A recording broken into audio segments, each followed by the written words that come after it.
I have so many friends that quote Richard Rohr, read and believe the Four Agreements, have had reincarnation experiences, etc.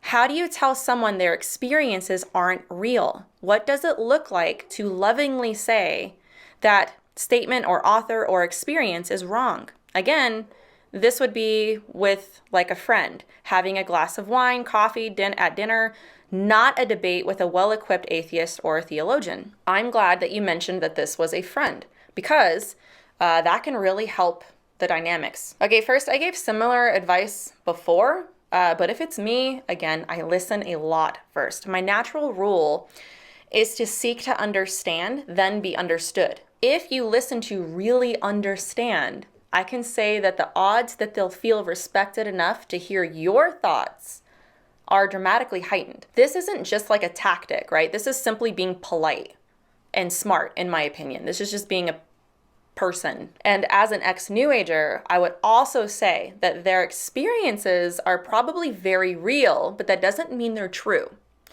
In other words, sometimes it's like a pseudo experience where it's more something they're subjectively reading into, and other times they've opened up some spiritual doors that seem to be giving information or experiences that seem to make Christianity and the Bible look shabby and outdated. In my experience, actually being in the New Age and hearing perspectives of people, this is actually one thing that did drive them into the New Age, is that there was no frame of reference in the Christian worldview for their supernatural experiences. So my point is that number one, sometimes they can look more into it than is necessary. But number two, sometimes that's an authentic experience, but it doesn't mean the source of it is a good one.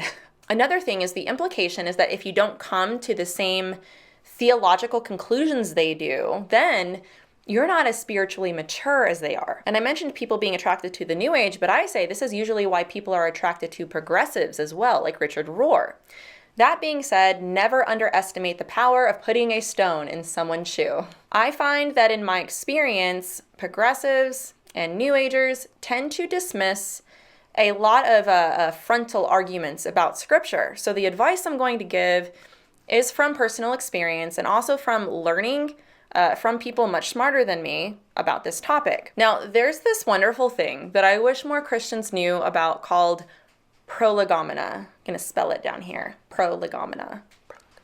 It's a big word. Don't let it scare you. Now, some of you know exactly what that means and what I'm getting at, but I'm assuming most don't know what this is. All Proligamina is, in this context, is basically what you would discuss first before even getting into the Bible. Things like metaphysics, which I do not mean in a New Age sense, but in like theologically. This is the study of God. Does God exist?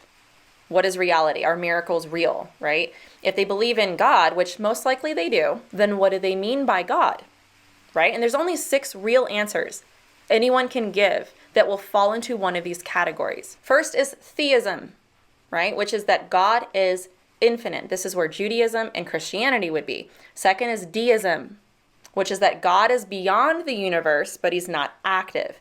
Then there's pantheism, which is God is everything, which is what a lot of New Agers believe.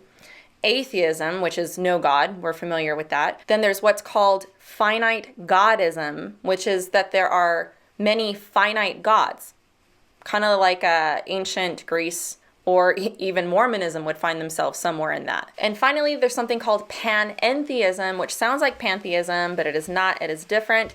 This belief is basically like God is the universe as a soul is in the body. And this is what someone like Richard Rohr would believe. And also, guys, I have to apologize. I have a tin roof, and it's sprinkling, just barely sprinkling, but you can hear it on the tin. So I apologize if that is disrupting. So like I said, that is something that Richard Rohr would believe. Okay, so for example, to Rohr, Jesus and Christ are separate. Jesus obtained the universal Christ, right? That's the name of his book. And supposedly we can too. Without the Christ, he was just a man, right? This is where I would maybe ask some questions about where Rohr got this information from about Jesus. All right, because this is not from the Bible alone. So what is he mixing with it to get that conclusion? I would ask something like, okay, I see that this is what you believe, and this is what Rohr teaches, right? I read the Bible pretty regularly and see these same words used, but taking the Bible alone, I wouldn't come to Rohr's conclusions. I know the Bible talks about and warns about Gnostic beliefs, and I know that New Age is as old as the garden, right? So help me see your perspective. Are there other resources he is using to come to this conclusion? This might be a good way to discover that Rohr is not as biblical as some people think. And also, some people don't realize that there are warnings from the Bible about different Jesuses and different gospels, or that the serpent's lie, which is elevating man to godhood, is a thing. But next, I would cover what's called epistemology, which is the study of truth. This is one of my favorite conversations to have with a progressive or a New Ager. What is truth?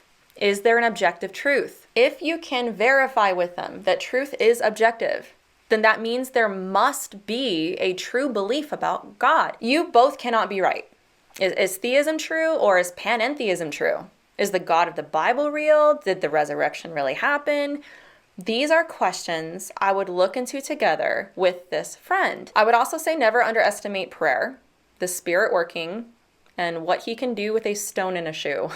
Now, a book that I would recommend, if they would be willing to read it, is by Greg Koukl. It's out of print, unfortunately, but I do think it's available in some places. It's called Relativism, Feet Firmly Planted in Midair. People are attracted to progressive beliefs, in my opinion, because they seem to have an intellectual focus. When other ideas are presented from a biblical Christian perspective that meet that intellectual need, they tend to be more open to listening. So to lovingly say to somebody like, hey, this is wrong or this is right or whatever it is, sometimes they have to come to that conclusion on their own for it to really land well. And that involves being in their circle, breaking that echo chamber, so to speak, to plant those seeds, put that stone in that shoe.